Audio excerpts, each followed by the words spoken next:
Hi guys, how you going? Campbell here from Spiral Up channel, where we talk about practical everyday things you can use to improve your experience and get more of what you want in life. And today I wanted to talk about a bit of a concept, and it's really about the way that we've been taught to look at the world. We all know the saying, do not judge a book by its cover. And what does that mean? Well, the way that I'm interpreting it is it means that the thing that is important is not on the outside. It's not the covers. It's the story that's between the covers. It's just like with our mind. It's the gap between thoughts that is important. So let's have a bit of a talk about the middle and why it's important.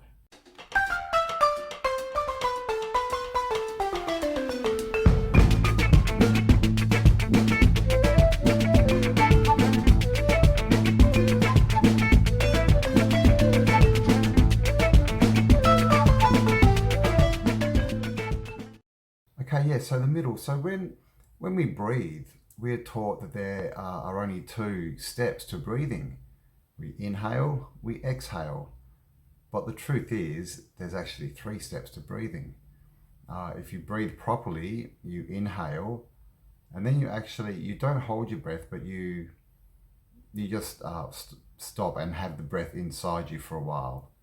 Then you exhale, and again, you stop and you have that pause before you inhale. And this is something that happens when you start to sort of practice breathing techniques. It comes naturally, and it's actually a natural way for us to breathe. But we are taught to ignore the gap, to ignore the pause. And this is all throughout our lives. As I mentioned, the book, we're always taught to focus on the book. How does it look? Is it bright colors? What's the title? And kind of ignoring the content that's in the middle. And this comes along with everything. As I mentioned, when we think, the gap between thinking is the important bit. That's when we are truly ourselves, because thinking is really just interpreting information from the outside world. Okay, and the outside world really is an illusion because it doesn't live outside you. The outside world is actually inside you, because everything is a torus. If you don't know what a torus is, it's a shape. Basically, think of a donut, but just the outsides. It's just that sort of donut shape. So with a torus, everything that is outside is brought inside, and everything that is inside is taken outside. So it's a symbiotic relationship, but it's the gap in between. It's when we're still that we're in the center, of the torus. And you could think of it like the center of a whirlwind, the calmness, the still of the storm, the calmness in the eye of the storm, as they say, because of course everything's a fractal, right? So yeah, this is the concept that I sort of wanted to get across, is we are taught so through everything in this society, through our education, to focus on the cover, on the front and the end, to focus on the inhale and the exhale, to focus on the thoughts and not the gaps. But what is important is the gaps, is the stillness, is the void, if you want to call it that. And this is really across everything we do. It really is. It's like, think of a day. It's not really the start and the end of the day that are the important bits. You judge a day by the content of it, by what happens in the middle. The same could be said for your whole life. We don't judge people's lives, or we don't remember their lives from the way that they were born or the way that they died. I mean, obviously we know a lot of the way that people either came into or left the world, but it's really, it's the content of their life. It's the bit in between that matters. If the bit in between didn't matter, we wouldn't remember their birth or death, would we? So it's what's in between. And we're told to not focus on this, this whole world of external, of focusing on how we look, how we dress, what hairstyle have you got, what do you drive, where do you live? This is all the cover. And while we put our attention on the cover, we miss the true message, which is always in between. It's like when you breathe, the stillness, when you're true to yourself, is that stillness when you're not breathing, because it's not holding your breath. You sort of breathe in and just be with the breath for a bit, and then you breathe out. But like I said, if you get into breathing techniques, you'll sort of understand what I'm saying. And I do recommend it because, the way that we breathe is really very, very important. If you look into all sort of old, religious and theosophy texts, you'll find that most of them talk about breath, the breath of life, having the breath of life breathed into us. So breath is extremely important. Breath is spirit, really. And if we're not breathing properly, then we're not really experiencing the world or ourselves properly, because we're focusing on, again, the inhale and the exhale rather than what's in the middle. And it really is that gap, that void, that's important. And that's what we need to find about ourselves. So as far as trying to find this gap, obviously meditation will help you to get to that point between thinking, because when you're thinking constantly, you're constantly putting your awareness outside of yourself. You're putting it where someone else wants you to put it. Because as I said before, thinking, most of the thinking we do is really trying to interpret the outside world, or, judge, in inverted commas, the outside world. And just with the word judge, I have used that a few times. Judgment is, the way I'm using it, it's really, we do judge. And we've sort of been taught, you shouldn't judge. But again, there's that saying, you shouldn't judge a book by its cover. And we should judge. We have to judge people, because there's good and bad people, right? We don't want to surround ourselves with the wrong people. So we need to judge circumstances, people, all this stuff. But we just need to judge it from the content, from what's within. We definitely shouldn't be judging people on the way they look. Now, of course, if someone's running towards you with a knife in their hand, you probably should make a quick judgment on the way they look and what they're doing. But this is the thing, we've been taught just to think wrong in this society. We've been taught to look at society wrong. We've been taught to look at the way that it works and who we are. It's completely wrong. It's focusing on the outside, on the start and the finish, rather than the race. It's the race that's important. It's the bit in between. As I said, it's the stillness in between thinking that is you. That's really where, that's where time doesn't exist. The now. And about the now, that what is the now, right? The now is that place in between thoughts where there is no time. And that is really who you are. That's your essence, your spirit. And it's only when we start to think that we're brought back into this realm, into this world. When you think about it, when you close your eyes and you daydream, where are you? Like, seriously, where are you? There's no time. You can be wherever you want.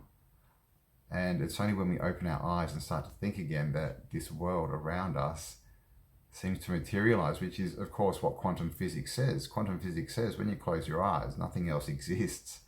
It's only when you open your eyes and you're observing that things actually become material again, because, of course, everything is energy. And we give that energy form through the way that we sense it. And down here in this realm, we sense through our 5 senses, obviously, taste, touch, smell, sight, and hearing. And of course, with these senses, we've been taught what you look at, you should be, sort of focusing on what's in front of you. But really, it's, if you think about it, what's probably more important than what you're looking at is, why are you looking at it? How did you get into that experience of looking at the thing? And the end would be, what does it mean? Rather than just looking and seeing, maybe we should be trying to interpret more. Trying to see this life as more of an adventure, because we've been taught it's just a start and a finish. They don't like to talk about the middle, do they? It's always, just get enough jobs, just save more money. One day you'll be at the end. One day you'll be at the end, and then you'll drop dead. So we're always taught to look ahead of us or behind us, never to be now, never to be present in the now. This is the problem of the world. It causes stress. Obviously, we need to live in the physical world, but not 100% of the time. We need to know who we are and why we're here. We need to be able to interpret our experiences properly. to get, you know, to get the full experience and to have a proper perspective of what this life is, what this experience is, because we're all put down here to learn lessons. And until we learn those lessons, we just keep repeating cycles. And this happens within lifetimes and also within the bigger picture. You know, if you finish this lifetime and you haven't learnt your lesson that you came here to learn, you will come back to a very similar situation and go through it again until you learn that lesson, because that lesson is just perspective, being able to see something differently. And of course, when we do that, we bring more into our consciousness and awareness, and that it gives us more perspective to see better. And of course, then we can move forward. It's like when you're climbing up a mountain. The higher you climb, the further you can see. So I really just wanted to, I'm not sure if I've made a lot of sense on this one, but I've just been pondering this thought for, probably about a month now. I've just keep getting these thoughts of, we're missing a big part. You know, it's the gap. You know, the gap that's important. It's the spark. And, you know, when you think about where we're living, you know, we're between two poles. It's a bit in the middle where we are that's important, not the ends. You know, it's like electrical circuits. You know, you have a positive and a negative. But if you don't have the third, you know, the earth, the constant, because obviously power flowing, it's not a complete constant. But an earth is just a constant vibration, I guess. Without the earthing wire, your electrical system won't run very well. It'll start blowing up and letting off energy everywhere. I've actually got a conversation coming up with Callum Wilkinson in the next few days, which I recommend you all watch. He talks about earthing. And of course, unless we're earthed to the ground, just like an electrical system, we have to be earthed for things to work properly.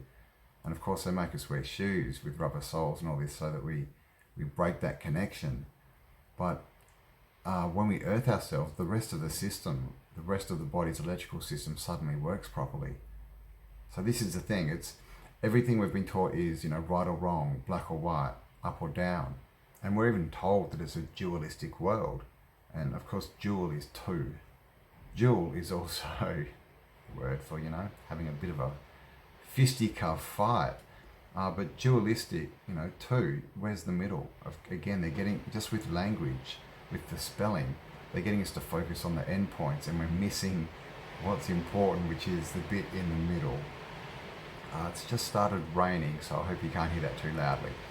But I'm pretty much at the end of what I wanted to say. So the message is to focus on the stillness, to focus on the bit in the middle, to focus on the story and not the cover.